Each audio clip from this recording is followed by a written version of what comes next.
अस्सलाम वालेकुम नाज़रीन, साइट में भलीकार आऊँ मां सां गॾु नाज़िया मीर नाज़िया जो कि प्रोग्राम में ॻाल्हाईंदासीं कश्मीर ते, वालरल कश्मीर ते ऐं आज़ाद कश्मीर जी ताज़ी सूरत हाल ते।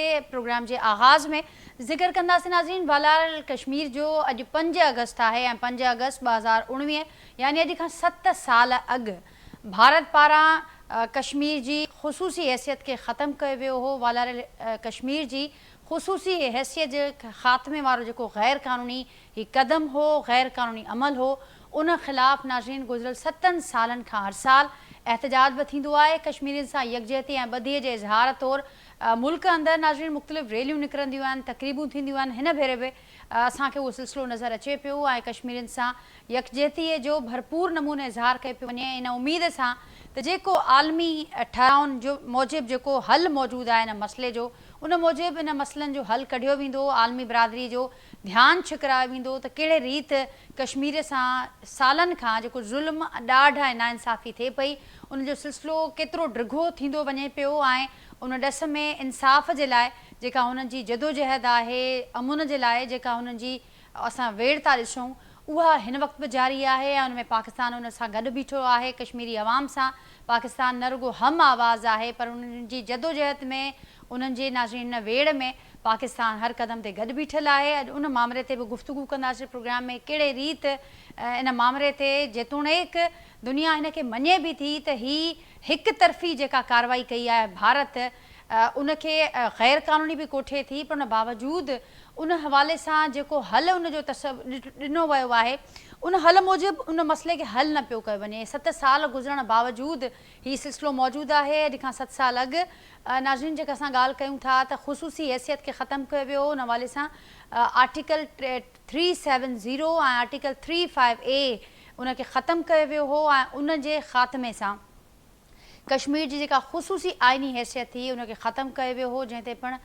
तमामु घणी गणतीअ जो इज़हार पाकिस्तान कयो हो ऐं उन ते मुसलसल आवाज़ बुलंद कयो पियो वञे त जीअं जेके इंसानी हक़नि जूं तंज़ीमूं आहिनि, जेका उन हवाले सां आलमी तंज़ीमूं आहिनि, उनजो ध्यानु छिकरायो पियो वञे त हीअ जेका ॾाढ थियो आहे ऐं होॾ मुसलसल बरक़रार आहे भारत जी, त उन सिलसिले खे न रुगो दुनिया मज़म्मत करे थी पर उन खां अमली क़दम जी असां घुर्ज कयूं था ऐं कश्मीर बि इंसाफ़ घुरे थो इन हवाले सां।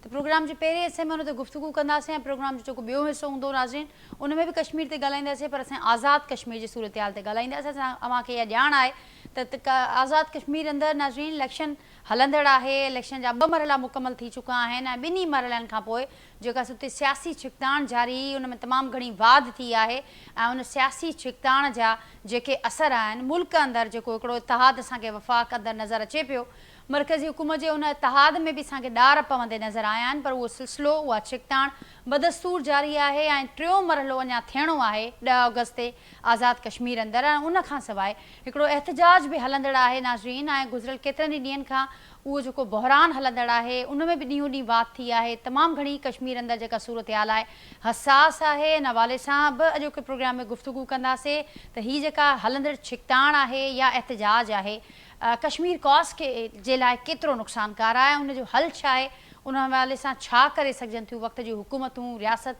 उन हवाले सां छा करे पई, उनजी हैंडलिंग ते बि गुफ़्तगू कंदासीं ऐं वधीक छा करे सघिजे थो उन ते बि गुफ़्तगू कंदासीं। जेको पैनल मूंसां गॾु मौजूदु आहे उनजो तारुफ़ असां कराईंदसि। मूंसां गॾु अॼोके पैनल में गुफ़्तगू जे लाइ मौजूदु आहिनि सीनियर डिप्लोमेट आहिनि, अॻूणा सफ़ीर आहिनि ज़फ़रुल्ला शेख साहब, मूंसां गॾु हिन प्रोग्राम में शरीक आहिनि। उनखां सवाइ दिफ़ाई एनालिस्ट आहिनि air vice marshal retired Abid Rao sahab, मूंखे प्रोग्राम जे लाइ वक़्तु ॾिनो आहे, वीडियो लिंक ज़रिए हिन प्रोग्राम जो हिसो आहिनि।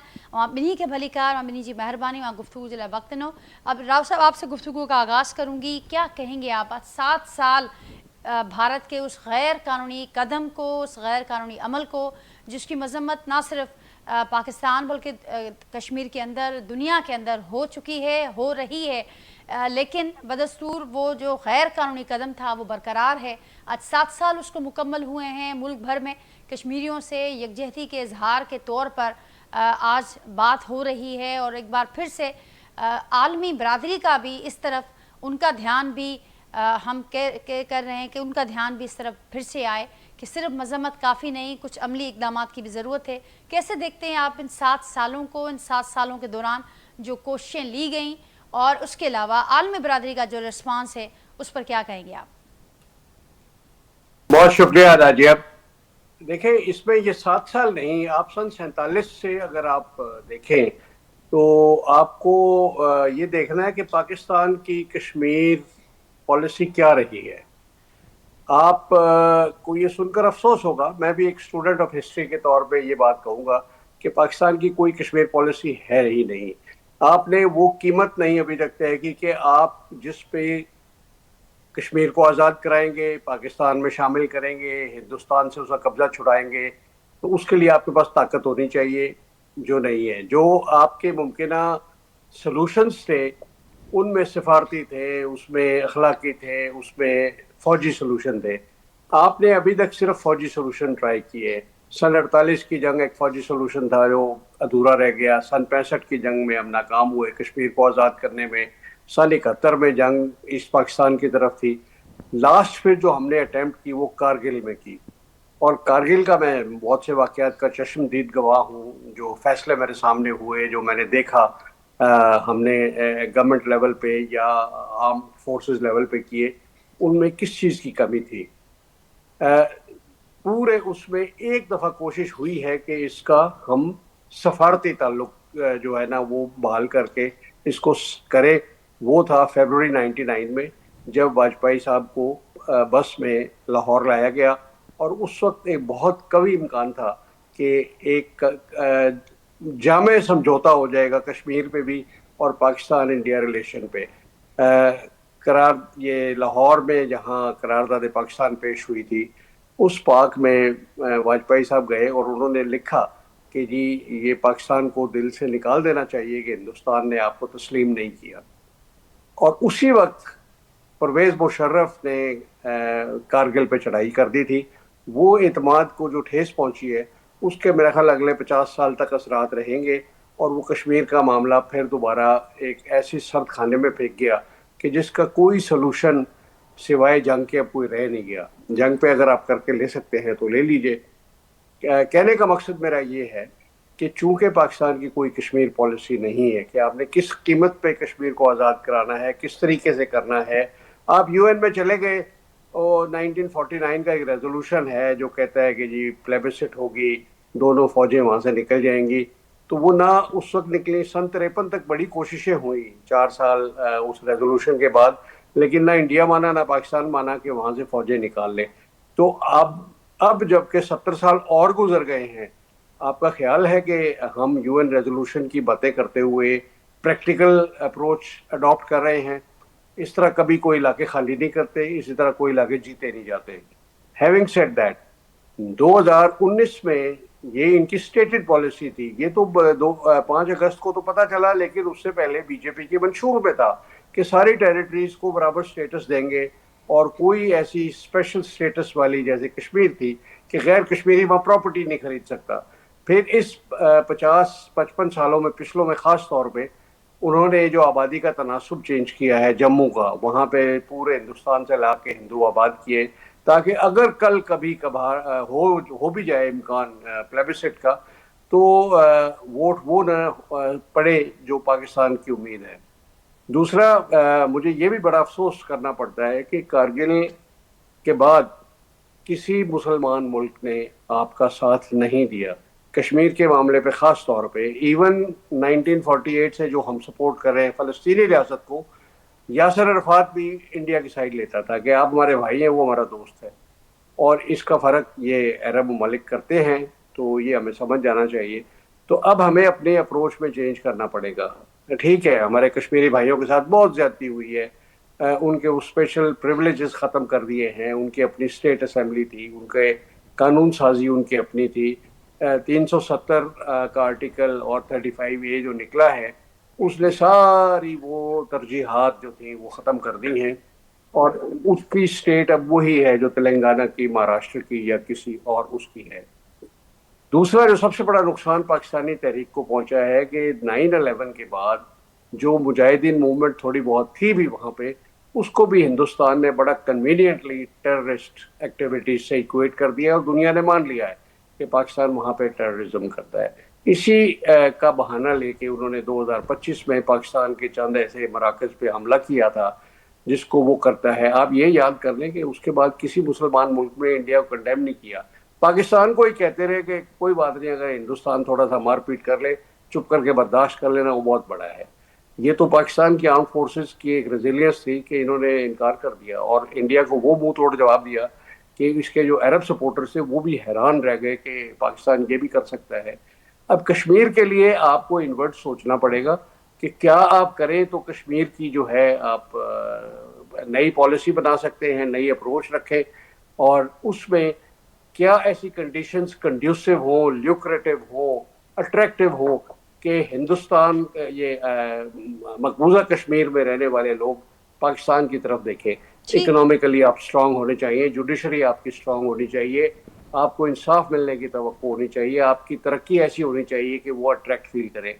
तो अगर नहीं तो फिर वही होगा जो हमारे बहुत से लीडरान आज सुबह से बयान दे रहे हैं कि पाकिस्तान सियासी अखलाकी वो उनकी हिमायत जारी रखेगा। मुनसिफाना हल के लिए कोशिश की जाए, कैसे की जाए? हम सिर्फ 5 फरवरी को, जैसा कि आपने फरमाया कि अगर कोई हल इस मामले का, अगर हम चाहते हैं कि कोई हल निकले तो फिर हकीकत पसंद होकर अप्रोच भी चेंज करनी होगी और सिर्फ बयानात से आगे बढ़कर मामलात को देखना होगा।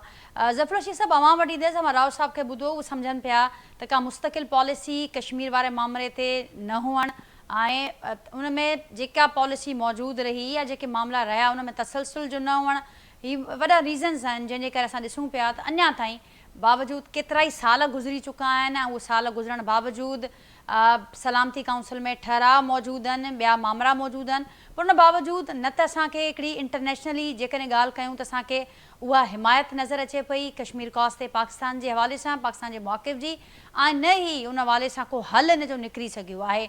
अव्हां कीअं ॾिसो पिया, इन पासे ते बि ज़रूरु गुफ़्तगू कजो त हाणे अप्रोच खे कहिड़े रीत जेके मौजूदु हालतूं आहिनि उनखे साम्हूं रखंदे कहिड़ी रीत चेंज करे सघिजे थो ऐं गॾोगॾु भारत पारां जीअं ज़िक्र थियो हिते त भारत जा इरादा कंहिंखां ॻुझा न आहिनि, उहो बीजेपी जो मंशूर हुजे उन में बि खोड़ शयूं वाज़े हुयूं, उन खां अॻु बि कश्मीर खे वठी करे हू छा छा कंदा आया ऐं छा छा फर्दर करे सघनि था, उहे सभु शयूं क्लियर आहिनि। पर पाकिस्तान खे हाणे उन्हनि शयुनि खे बि साम्हूं रखी करे पंहिंजी पॉलिसी खे नए सिर तरतीब ॾियणो पवंदो। अव्हां केतिरो एग्री कयो था हिन ॻाल्हि खां ऐं छा चवंदो फर्दर?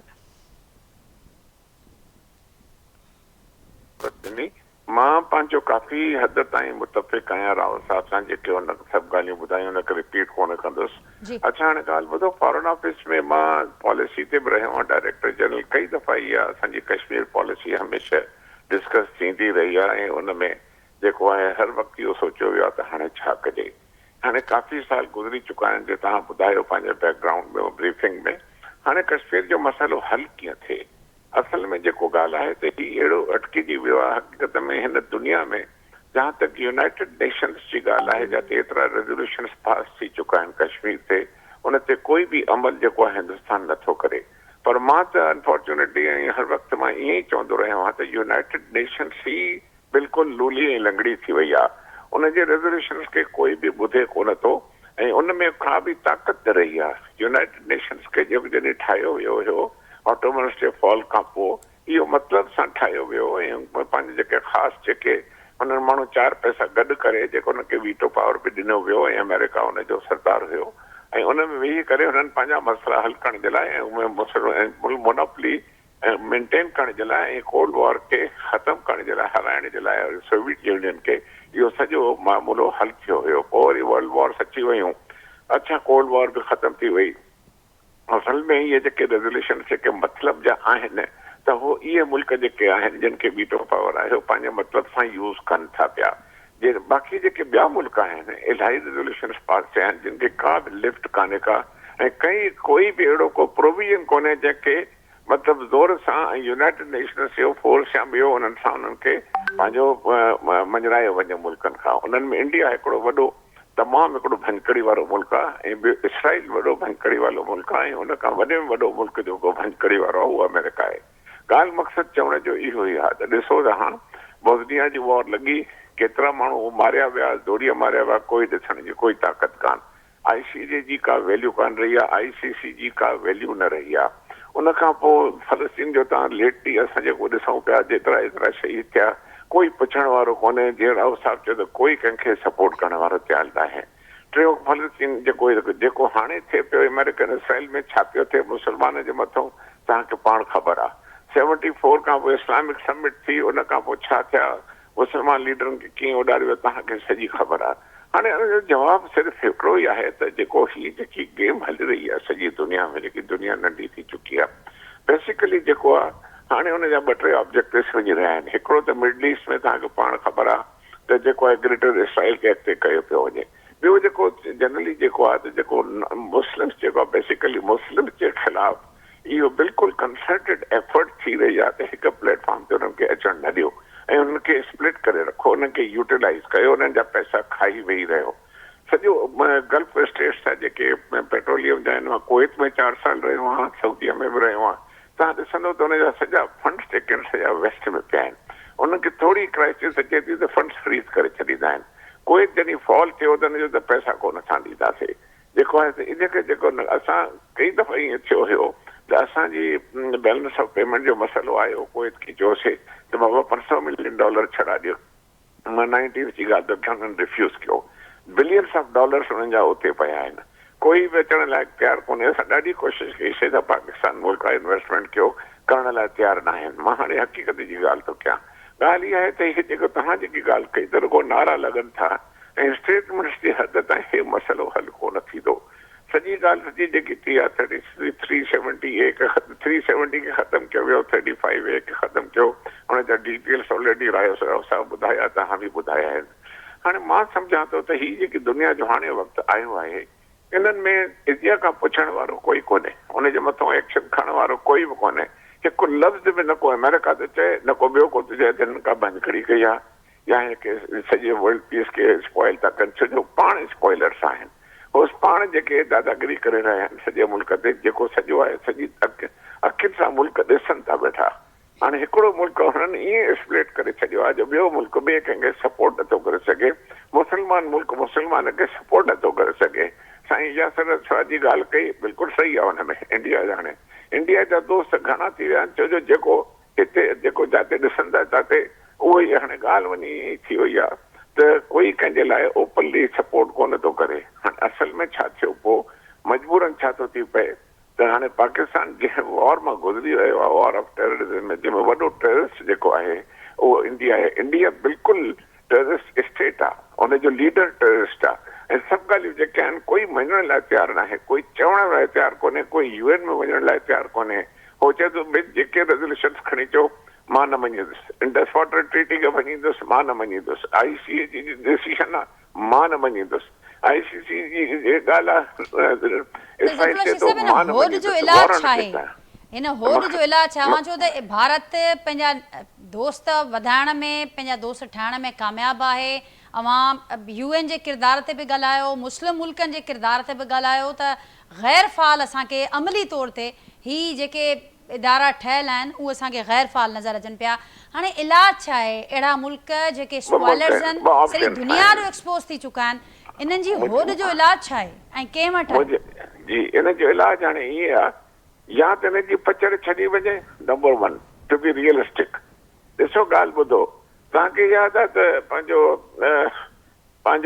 ईस्ट तिमोर तव्हांखे यादि हूंदो उहो इंडोनेशियन्स छो छॾियो तव्हांखे यादि हूंदो हिनजी हिस्ट्री ईस्ट तिमोर हुननि छॾियो जो हुननि मां तंग थी विया पोर्चुगीज़ फ्रेंच कॉलोनीज़ अफ्रीका जी छो छॾियूं जॾहिं सम्झूं त हुन असांखे सौदो महांगो थो पए असां लाइ प्रॉब्लम थींदी माण्हू मरंदा उते हुननि जान छॾी निकिरी विया उतां जेके UK जेके अंग्रेज़ हुया उतां इंडो पाकिस्तान एरिया में छो छॾे वियो सलचार स्टेपील छो छॾे वियो उतां जी ईस्ट इंडिया कंपनी छो छॾे वई जॾहिं हुननि ॾिठो त असांजो पंहिंजो इस्तेसाल आहे असांजो नुक़सानु आहे असां छा कयूं काॾे वञूं असां निकिरी विया मूंखे ॿुधायो पाकिस्तान जे लाइ मां छा चवां असां हमेशह कश्मीर जो साथ ॾिनो ऐं हमेशह ईअं चयो कश्मीर हाणे शहर अॻु आहे पर असांजी शहर अॻु मां पंहिंजो खून थो वहे त शहर अॻु छा कंदासीं असां ॻाल्हि मक़सदु इहो आहे मां चवां थो त 2 ऑप्शन्स आहिनि हिकिड़ो इहो आहे त रीविज़िट कई वञे कश्मीर पॉलिसी खे ऐं या त ॿियो ईअं आहे त बसि पोइ इंडिया ते हुनखे ज़ोरी अटैक करे कश्मीर खे खयो वञे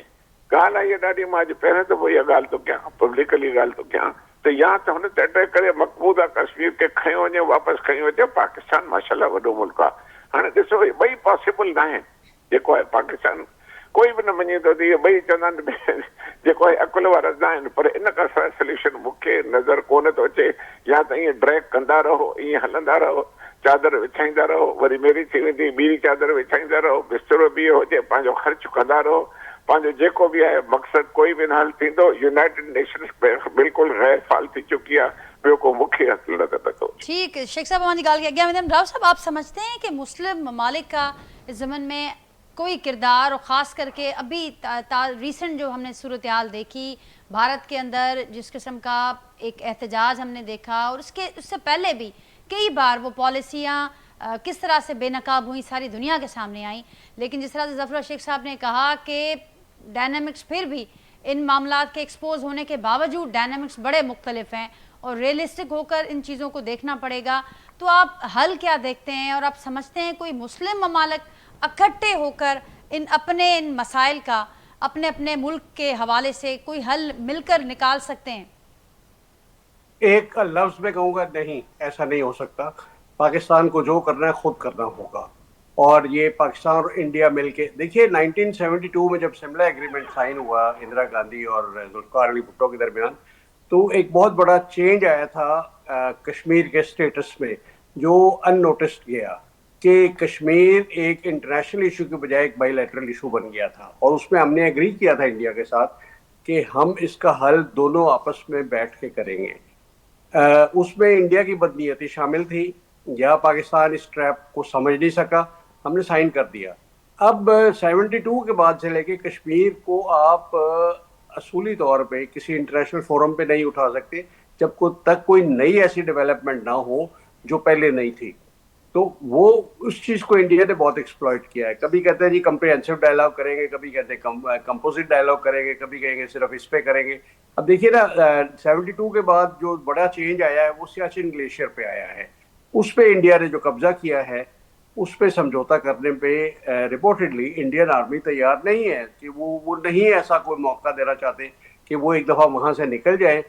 ये जो कारगिल का हमने हमला किया था, ये उसी सिलसिले की एक कड़ी थी कि हम वहाँ कश्मीर से जो कारगिल को लैंड रूट जाता है उसको काट के उस पर अगर हम 6 महीने कब्जा किए रखें तो उनको हम ड्राई आउट कर सकते हैं। उनके राशन सितंबर तक वहाँ पे डंपिंग होती है, जिसमें केरोसिन है, आटा है, खाने पीने की चीज़ें हैं, तेल वगैरह है।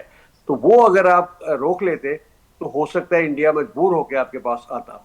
वो आपका डिज़ास्टर हुआ, नाकाम हो गया। आप और इससे पहले कि हम वहाँ कदम जमाते इंटरनेशनल कुव्वतें एक्टिवेट होगी, उन्होंने आपको वहाँ से निकलने का मशवरा दे दिया। क्लिंटन ने आपको इस शर्त पे बुलाया था कि आप कोई शर्तें लगाएंगे और आप सिर्फ वहाँ से एरिया को विकेट करेंगे, तो वो हम फिर विकेट हमें करना पड़ा। कहने का मकसद ये है कि फौजी सोल्यूशन तो इसका नहीं है, अनलेस आप इतना एज रखें इंडिया पे कि आप मजबूर करके उसे आप कश्मीर को फतह करें। उसकी आर्म ट्विस्टिंग कैसे करें, कोर्शन कैसे करें, या कैसे उसको ब्लैकमेल करें कि इंडिया मजबूर हो के आपके पास आ जाए। सफारती और सियासी हल आप देख रहे हैं, क्योंकि इस पर जिस तरह से आपने कहा बायलैटरल इशू के वाले से उसको इंडिया की जानिब से एक्सप्लॉइट भी किया जाता रहा, लेकिन पाकिस्तान जिम्मेदारी के साथ वो बात करता रहा। तो अब आप समझते हैं हालिया हमने देखा कि इंडिया ईरान और अमेरिका जंग के हवाले से भी पाकिस्तान ने उन दो फरीकन को भी टेबल पे बिठा दिया जो एक दूसरे की शक्ल देखने के रवादार नहीं थे। तो इसमें भी आप देख रहे हैं कि अभी भी डायलॉग की कोई गुंजाइश मौजूद है, उसके इम्कान? देखिए डायलॉग इसके जिन पे इम्कानी सॉल्यूशंस हो रहे थे परवेज मुशर्रफ और उसके दरमियान वाजपेयी के दरमियान, वो बेसिकली ये था कि कश्मीर को स्टेटस को के तौर पे छोड़ दिया जाए, इनका बॉर्डर इनफेक्टिव कर दे, उधर के कश्मीरी इधर आ जाए, इधर के वहाँ फ्रीली मूव कर सके।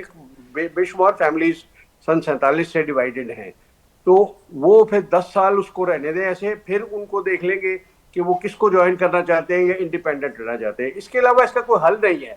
आप आज सारे सुबह से जुलूस निकल रहे हैं, तो बिहाड़ी में निकल रहा है, तो फलां जगह निकल रहा है, तो फलां जगह, ये बड़े बेमानी जुलूस हैं। इसका मतलब कुछ नहीं है सिवाय टीवी कवरेज के। आप आज कि हम कश्मीर की आज़ादी तक जो है ना उनके साथ खड़े हैं। मौलाना फजलुर रहमान की मैं स्टेटमेंट अभी पढ़ रहा था, ये 3 दफ़ा मेरा ख्याल इनको सियासी रिश्वत के तौर पे चेयरमैन स्टैंडिंग कमेटी कश्मीर की दी गई थी। इनसे आज पूछ लें, ये हर महीने 6.5-7 करोड़ रुपए खर्च किया करते थे बाहर के दौरों पे, इन्होंने अगर 196 में से एक मुल्क भी कश्मीर पे राजी किया हो। ये सब ड्रामेबाजी है, इनका कोई वो नहीं है। आप करते रहे, 5 फरवरी को मनाते हैं यौम कश्मीर और 5 अगस्त एक डेट मिल गई है 2019 के बाद हमें। ये तरीका नहीं है कश्मीर आज़ाद कराने का। आपको एक वाज़ेह पॉलिसी बनानी पड़ेगी, सियासी तौर पे इंडिया को आपको एंगेज करना पड़ेगा। देखिए इंडिया के कई मिनिस्टर्स, जिसका मैं खास तौर पे आई.के. गुजराल का नाम लूंगा, उसने एक बड़ी स्टेटमेंट दी। नवाज शरीफ बहुत उनके साथ दोस्तियां जता रहे थे, तो उन्होंने ही सेंस्ड दिस, उसने कहा कि नवाज शरीफ साहब, इंडिया ने मुझे इसलिए नहीं प्राइम मिनिस्टर बनाया कि मैं कश्मीर आपको रख के हाथ में दे दूं। कश्मीर इज नाउ सिंस 1947 जो उनके पास है वो उनका उनके साथ है। वो कहते हैं जी हमारा अटूट अंग है, हम कहते हैं हमारी शाहरग है। तो इस डिबेट में हमने ये 76-77 साल गुजार दिए हैं, कितनी जंगें हमने लड़ ली हैं, और हम पिछले उसमें तो न्यूक्लियर वॉर तक, even in Kargil days you know there was ये फियर कि कोई एक साइड न्यूक्लियर वेपन ना कोई इस्तेमाल कर ले।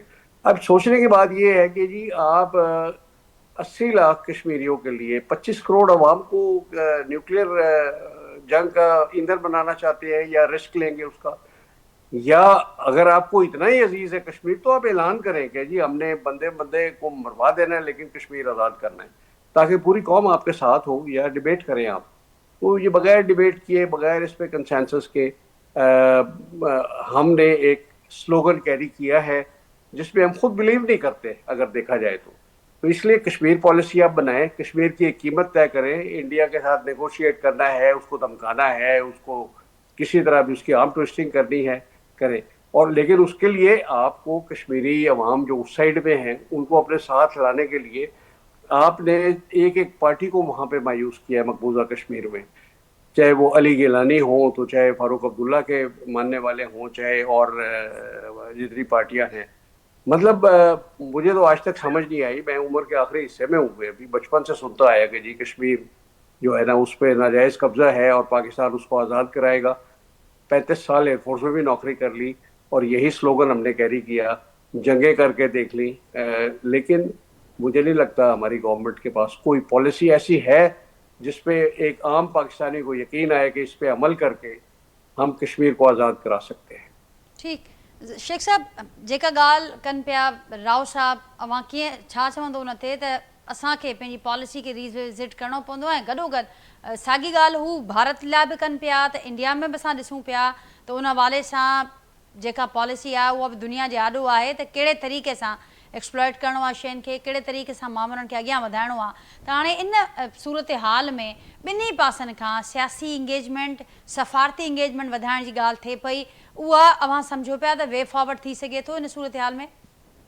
मां नथो सम्झां त सियासी जेको हाणे जो हल ऐं सफ़ारती हल में का गुंजाइश रहिजी वई आहे। हेतिरा साल जेका आहिनि असां इंडिया सां वेही करे ॻाल्हायो आहे, हर क़िस्म जी एग्रीमेंट सां वेही करे ॻाल्हायो आहे, शिमला साइन करके त बि असां ॻाल्हायो आहे। का बि ॻाल्हि न, असल ॻाल्हि आहे सॼी हुनजी लीडरशिप। जॾहिं खां मोदी जी लीडरशिप आई आहे कंहिं बि एग्रीमेंट जी, कंहिं बि ॻाल्हियुनि जी गुंजाइश का बि हुननि छॾी कोन्हे। असां त चयो आहे हमेशह त वेही करे ॻाल्हाइजे। तंहिंजी माना सफ़ारती जेको तालुकात आहिनि या तालुकात पंहिंजी जाइ ते आहिनि, नाले मातर आहिनि, बाक़ी दरवाज़ा सफ़ारती इन कश्मीर जे हद लाइ हुननि बंदि करे छॾिया आहिनि। इंटरनेशनल बि हुननि चयो आहे, जेको को चए थो त न बाबा असां शिमला एग्रीमेंट साइन करे छॾी आहे। हाणे शिमला एग्रीमेंट 72 में जेको आहे उनजे क्लॉज 2 ऐं 3 में बाक़ाइदा इहो बि लिखियलु आहे त ठीकु आहे बायोलेटरली असां वेही करे पंहिंजो सभु कुझु कंदासीं, पर असां हिन में उन में इहो बि लिखियलु आहे in accordance with the UN रेज़ोल्यूशंस। हो रेज़ोल्यूशंस खे मञनि ई कोन था, हो चवनि था न, हर जाइ ते ॻाल्हि कनि था, चवनि था बायोलेटरल इशू आहे। हाणे उन्हनि छा कयो त असल में इंडिया जी बेसिकली पॉलिटिकल पैकिंग घणी आहे। असां जेकॾहिं सफ़ारती तालुकात ते वञूं त असांजी सफ़ारती तालुकात एॾी मज़बूत न आहे, ऐं जेके सुपर पावर्स आहिनि उहे रशिया चओ, अमेरिका चओ, या ॿिया अरब मुल्क ई आहिनि, असांजा मुस्लमान मुल्क चओ, हिंदुस्तान खे सपोर्ट था कनि। अनफॉर्चुनेटली असांखे सपोर्ट कोन था कनि, चाहे असां न्यूक्लियर कंट्री आहियूं। असां फॉरेन पॉलिसी जे इन में का बि ॻाल्हि जेकी तव्हां चओ असां उन में फेल कोन विया आहियूं, पर असां उन सां इंडियन खां मुक़ाबिलो न करे सघिया आहियूं। मां हेतिरियूं पोस्टिंग्स कयूं आहिनि, जाते काथे कयूं आहिनि।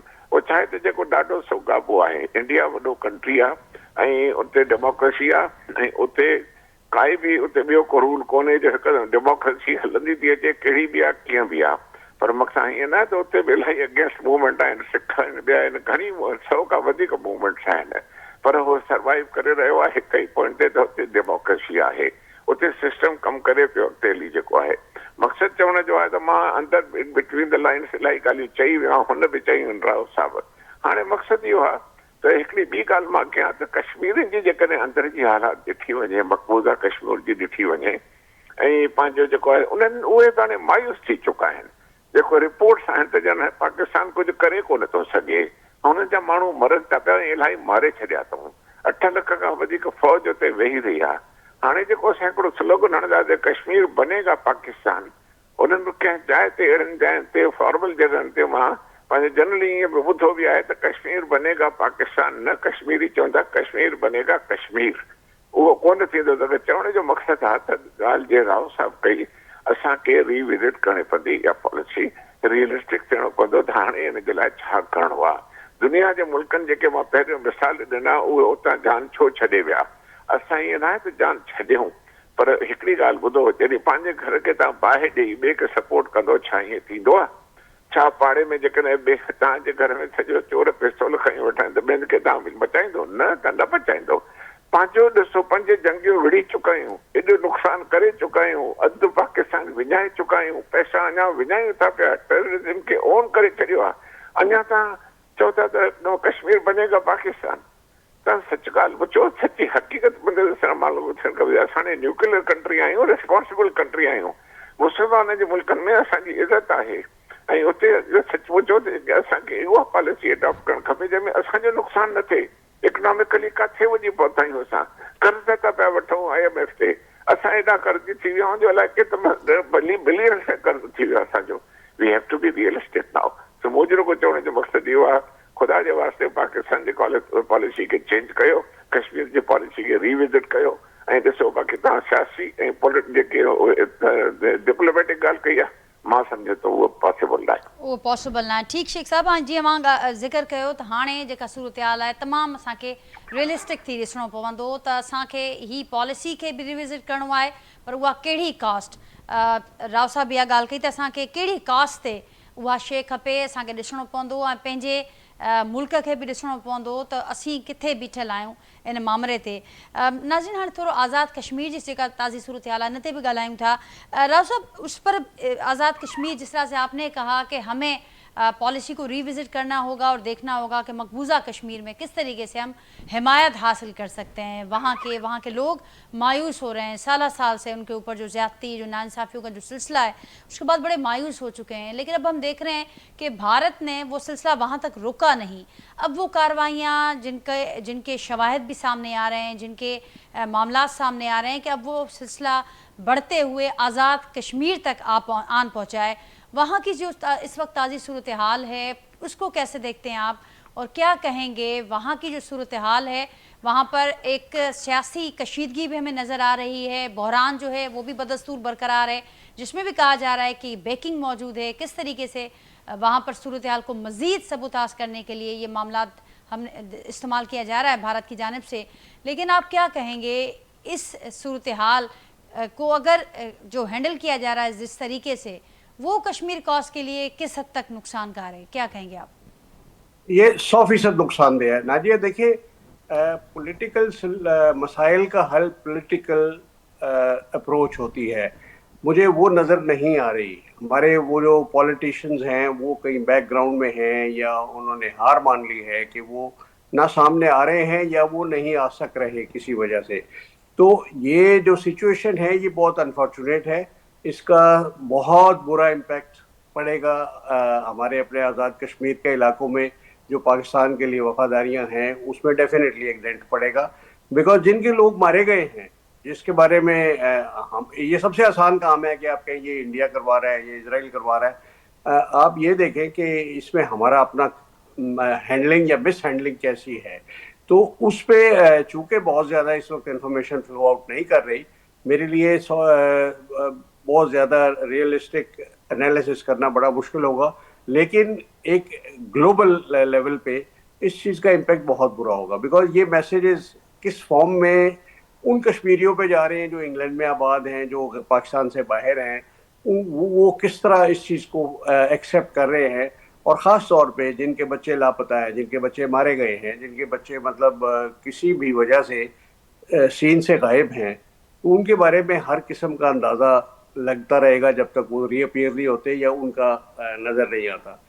तो ये जो आपकी जॉइंट एक्शन कमेटी के पॉइंट थे, अगर इनके 39 में से 38 पॉइंट्स पे एक दफ़ा एग्रीमेंट हो गया था और फिर कहना कि ये गद्दार हैं, तो मेरा दिल नहीं मानता इस चीज़ को। बहरहाल आई एम श्योर गवर्नमेंट के पास ज़्यादा इन्फॉर्मेशन होगी, वो इसको हैंडल करेंगे, लेकिन ये बात तय है कि इसका इम्पैक्ट अच्छा नहीं होगा कि हमने एक पॉलिटिकल डिफरेंस पे एक डिफरेंट पॉलिटिकल अप्रोच होने के बायस हमने क्या तहम्मुल का मुजाहरा किया है या हमने एक तरफा कार्रवाई की है। तो इस चीज़ को डेफिनेटली इंडिया बहुत एक्सप्लॉइट करेगा और इसका message across the Kashmiri border जो इंडियन हेल्ड कश्मीर है उसको बहुत ही नेगेटिव जाएगा। वो ऑलरेडी पाकिस्तान से ज़्यादा खुश नहीं है क्योंकि उनकी जो सारी लीडरशिप है 2000 से लेके 2000 में इसलिए कहूँगा जब ये 2001 में 9/11 हुआ उसके बाद से उनकी सारी मूवमेंट का रंग बदल गया है। इंडिया ने बड़ा कन्वीनियंटली उसको कामयाबी से टेररिस्ट एक्टिविटी बना दिया है और हमने ये जो अफगान मुजाहिदीन वहाँ पे गए भी हैं उनका भी रोल कोई कश्मीर मूवमेंट के लिए अच्छा नहीं था। इसलिए अब ये बहुत मुश्किल सिचुएशन है। गवर्नमेंट ऑफ पाकिस्तान को ये बड़ी दानिशमंदी से सब्र के साथ ये हैंडल करनी चाहिए ताकि इसका बुरा इम्पैक्ट कम से कम हो। तो मैं तो यही कहूँगा कि ये कश्मीर कॉज के लिए ये बहुत बुरा हुआ है। कश्मीर कॉज के लिए बहुत नुकसानकार साबित हो सकता है, उसके इम्पैक्ट हमें नज़र भी आना शुरू हुए हैं। ज़फ़रुल्लाह शेख साहब अवां इन में छा ऐड कंदो जेका ॻाल्हि राव साहब हिते कई त ग्लोबली हिकिड़ो सुठो मैसेज न वेंदो ऐं ख़ुदि उहा कश्मीर जी सूरत हाल कश्मीर जे अंदरि मामला हुजनि, वालियार कश्मीर से न ॻाल्हि कयूं था ऐं ओवरऑल कश्मीर कॉज खे हिन सां नुक़सानु पहुची सघे थो। तव्हां छा चवंदो जेका मुसलसल जेका सूरत हाल असां ॾिसूं पिया उन में वरी हाणे सियासी छिकताण बि एड थी वई आहे? इनमें कोई शक ना है। इंडिया हमेशा कोशिश करे रहियो आहे त आज़ाद कश्मीर में भी डिस्टर्बेंसिस थियनि, पर मक़सदु आहे त वधीक असां पंहिंजे पेर ते पाण कुल्हाड़ो खयो आहे। जेके पॉलिटिकल फोर्सिस आहिनि वी नीड टू हैव त जेको to sit on one table वेही करे उते जेको आहे हिक ॿिए जे ख़िलाफ़ ॻाल्हाइणु। हाणे बि जेके इलेक्शन थी वञनि त मां ऑब्ज़र्व जेके बि ईअं कयो त हिक ॿिए जे ख़िलाफ़ ॻाल्हाइण जेकॾहिं मिसाल ॻाल्हि जेकॾहिं पाकिस्तान पीपुल्स पार्टी ऐं नून वारा जेकॾहिं सेंटर में गॾु आहिनि त हिते हिक ॿिए जे ख़िलाफ़ पिया ॻाल्हाइनि। त मक़सदु चवण जो आहे त माना पॉलिटिकल जेकी कंसलेशन आहे रिकंसलेशन आहे उन जी ज़रूरत आहे। हिते जेके पॉलिटिकल फोर्सिस ॿिया जेके आहिनि उन्हनि खे हिकु जाइ ते अचणु खपंदो ऐं असांजे आज़ाद कश्मीर में जेके ग़लतियूं हाणे थोरी घणी थियूं आहिनि उनखे सुधारण जी कोशिशि करणु खपे असांखे। ऐं ॿिया जेके हिडन फोर्सिस आहिनि उहे बि थोरो पोइ ते हटी वञनि, ख़ासि करके नेशनल एक्शन प्लान खे वरी रिविजिट कयो वञे ऐं हक़ीक़त में जेको आहे इन में सॼी जेकी आहे एथनिज़म जेको आहे ऐं ॿियो जेके सभु शयूं जेके आहिनि उनखे छॾे करे आज़ाद कश्मीर जे मामले ते हिकिड़ी जेकी आहे गोलमेल कॉन्फ्रेंस छॾाए इन्हनि वेही करे इन्हनि खे डिस्कशन करणु खपे। तजवीज़ बि साम्हूं आई त ट्रुथ कमीशन हिकिड़ो जोड़ो वञे, छाकाणि त ही मसइलो जेको बहरान असां ॾिसूं पिया इहो अॼु जो न आहे, ही बि सालनि खां हलंदड़ आहे। अवां सम्झो पिया त ट्रुथ कमीशन को रिज़ल्ट ॾेई सघे थो इन सूरत हाल में? बिल्कुलु तव्हांजी ॻाल्हि सही आहे, उहो बि रिज़ल्ट ॾेई सघे थो। मां चयो त काई एफर्ट इहा न छॾी वञे इन खां पहिरियों जो आज़ाद कश्मीर बि मक़बूज़ा कश्मीर ठही वञे त मां सम्झां थो कश्मीरियुनि खे बि इहा सॾु कम अज़ कम जेको आहे जिते असांजो पंहिंजो घर जेको आहे इन जे करे आज़ाद कश्मीर वारनि खे कश्मीरियुनि खे ख़बर आहे त केतिरियूं जंगियूं असां विढ़ूं था, केतिरो हुन सां साथ ॾिनो आहे, असांजा केतिरी बहादुर सिपाही हुन में शहीद चुका आहिनि, केतिरियूं जंगियूं लड़ियूं आहिनि ऐं असांजी फ़ौज बि इन्वॉल्व थी चुकी आहे हिन में काफ़ी। असांखे इहो ॾियणु खपे त एतिरियूं क़ुर्बानी ॾियूं था त सिविलियन लीडरशिप जेकी आहे उनखे हाणे विहणु खपे साण जेको आहे। ऐं मुंहिंजो ख़्यालु आहे रीविजिट करणु सॼी कश्मीर पॉलिसी खे बाक़ाइदा डिस्कशन थियणु खपे। उन में असांजा जेके इम्पोर्टेंट इदारा जेके आहिनि सभई विहनि ओवरऑल कश्मीर पॉलिसी खे ओवर कनि। ऐं ॿियो वॾी ॻाल्हि आहे त हुन में इंटीरियर थियो, फॉरेन अफेयर्स थियो, आर्म फोर्सिस आहे, ॿिया सभई विहनि एस्टेब्लिशमेंट ऑफ सिविलियन। हाणे माशाअल्लाह ॾिसो फील्ड मार्शल साहब ऐं सिविलियन लीडरशिप जेके इंटरनेशनल लेवल ते कीअं गॾु पियो वञे, मूंखे ॾाढी ख़ुशी जी ॻाल्हि आई आहे त असां सभु इदारा हिकु ई आहियूं, पाकिस्तान जा इदारा आहिनि। असांजी फ़ौज ते असांजो सलाम आहे सॼी दुनिया में माशाअल्लाह ॾिसो हुननि जी इज़त आहे, सभु कुझु आहे। असां वेही करे जेकॾहिं कमु कयूं एसेंशियली कश्मीर ते हिकिड़ी तमामु कॉम्प्रिहेंसिव पॉलिसी जोड़णु खपे, कमीशन हुजे या कहिड़ी बि हुजे। मुंहिंजे ख़्याल टाइम आयो आहे बिफोर इट्स टू लेट। ठीकु आहे शेख साहब, जीअं राव साहब हिते ज़िक्र कयो त फॉल्ट लाइन्स खे एक्सप्लॉइट अॻु बि कयो वेंदो रहियो आहे ऐं हिन वक़्तु बि उहा आज़ाद कश्मीर जी सूरत हाल हुजे, उहो बलूचिस्तान हुजे, KP हुजे, असां ॾिठो आहे त कहिड़े रीति फॉल्ट लाइन्स खे एक्सप्लॉइट कयो वियो आहे। उनजी शाहिदियूं साबितियूं बि असांजे साम्हूं ईंदियूं रहनि थियूं। त हिन वक़्तु जेका सूरत हाल आहे वफ़ाक़ी हुकूमत बि ॼाणाए पई त साबितियूं बि मौजूदु आहिनि त कहिड़े रीति शयुनि खे एक्सप्लॉइट करण जी कोशिशि थिए पई, त उन हवाले सां केतिरो अलर्ट थियण जी ऐं हिन हैंडलिंग खे कहिड़ी रीति बहितर करण जी ज़रूरत आहे? जी जी बिल्कुल बताएं तहाँ बिल्कुल। जी राव साहब क्या कहेंगे आप आखिर में? आखिर में मैं यही कहूँगा कि हमें ये जो नुमाइशी जलसे जुलूस निकालने का है 5 अगस्त और 5 फरवरी को, ये बंद करके आपको सीरियसली इशू को आप पॉलिसी बनाएं, चंद एक ऑप्शन रखें और नेशनल असेंबली में इस पर डिबेट करें ताकि खुल के अवामी जो, बिकॉज हमारी आज तक अगर आप देखें ना तो हमारी लीडर्स की पॉलिसीज रही हैं ऑन ऑल नेशनल इश्यूज। कोई कौम की पॉलिसी नहीं है, चाहे इकोनॉमी हो, चाहे वो फॉरेन अफेयर्स हो, चाहे वो डोमेस्टिक पॉलिसी हो। जो रूलर आता है वो अपनी पॉलिसी बनाता है और 5 साल बाद पता चलता है कि पॉलिसी गलत थी। आप अयूब खान के दौर से स्टार्ट हो जाएं, याहिया खान की क्या पॉलिसी थी, ज़िया-उल हक की क्या थी, भुट्टो की क्या थी, और बाद में कैसे कैसे चली है। जो मामलात आपके डिबेट हुए हैं नेशनल असेंबली में, for example constitution of Pakistan आपका पूरे 1.5 साल 2 साल डिबेट हुआ है, तब जाके ये फॉर्म उसकी निकली है। तो वो आज तक वो डॉक्यूमेंट वैलिड है और लोग उसका एहतराम करते हैं। लेकिन जो चीज़ें मतलब जो रूलर्स ने ज़ाती हैसियत में की, वो उनके जाते ही मतलब जो है ना पता चला काउंटर प्रोडक्टिव थी और उन पर फिर खुल के वो आए। तो ये चीज़ एक बड़े सीरियस इशू है। कश्मीर के साथ क्या करना है आपने, इंडिया के साथ क्या ताल्लुकात रख रहे हैं, ये नेशनल असेंबली में डिबेट होने चाहिए। ये फिर कहीं आपको जाके कोई वायबल सोल्यूशन या एक ऐसा वर्केबल सोल्यूशन मिल जाएगा कि जिसके साथ आपकी कौम को हर 6 महीने बाद धमकी नहीं देनी पड़ेगी इंडिया को, या इंडिया को आपको धमकी नहीं देनी पड़ेगी। तो ये बड़ा सीरियस मामला है। तो मैं तो in my on humble capacity I will just say कि ये इन दिनों का मोहताज नहीं है कश्मीर इशू 5 अगस्त या 5 फरवरी। ये नेशनल इशू है आपका। ये 365 दिन आपको पता होना चाहिए कि आपकी कश्मीर पॉलिसी क्या है, क्या ट्रेड करनी है आपने, क्या आवाम को सहूलत देनी है। तो ये हमने एक इशू जो है बहुत ज़्यादा इसको बिगाड़ दिया है over a period of time. तो that is what we need to do. Abid Rao sahab बहुत शुक्रिया आपका प्रोग्राम में वक्त देने के लिए। नाज़रीन ज़फ़रुल्लाह शेख साहब असां सां गॾु मौजूदा ज़फ़रुल्लाह शेख साहब अवां जी बड़ी मेहरबानी। नाज़रीन गुफ्तगू मां ॿुधी कश्मीर जे हवाले सां जेका सूरत हाल वक़्तु वालारल कश्मीर जे अंदरि आहे या आज़ाद कश्मीर जी जेका सूरत हाल आहे, एक्सपर्ट्स जी गुफ्तगू, एक्सपर्ट्स जी जो ओपिनियन मां ॿुधो, उन वारे सां पंहिंजे फीडबैक खां असांखे आगाह कजो। वरी सुभाणे मां सां मुलाक़ात थींदी सेम टाइम ते नए मौज़ू ऐं महिमाननि सां गॾु। अल्लाह हाफ़िज़।